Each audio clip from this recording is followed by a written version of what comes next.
Welcome back to another parenting in the Parsha for Parsha Shemos. We all know the names Shifra and Puah, the Jewish midwives that saved the Jewish boys, and many of us know that Rashi explained that Shifra was named Shifra because she was mishaper, she beautified the child, and Puah went poo-poo to soothe the child after they were born.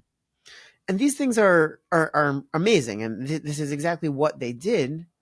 The question that begs to be asked is, why does that explain why they weren't referred to by their actual names, Yocheved and Miriam? The answer to this question is an important lesson that we must teach our children through our actions. The answer is that our main identity is defined by what we do for others, not by our name. There's a powerful story of a Jew in Muncie named Rav Mordechai Weinberger, who came from Toronto. His real name was not Weinberger, but rather Rav Mordechai Greenfeld. Now, he had this whole entire crazy story where after the war, he was in a DP camp, and they were waiting for visas to be able to immigrate. And Rav Mordechai had a close friend whose name was Engel.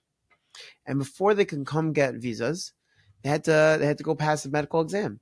And right before their medical exam, this friend, this Engel, was diagnosed with typhus. So he was denied the immigration visa. Rav Mordechai was healthy, and therefore he got one. Right before Mordechai was about to leave the country, this friend Engel, came to him and he was crying, really intense crying. And when Mordechai asked him, he said, "What's going on? Why are you crying?" He said to him, he said, "You don't understand. The rest of my life, I'm going to be alone here. I'm not going to have the chance, like all of you are going to have, to go and restart my life.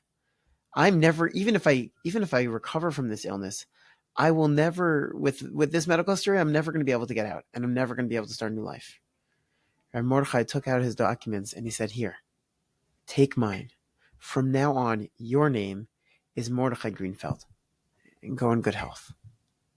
The real Mordechai stayed there for many, many years. And he after many years, he was finally able to get immigration papers through a whole complicated process.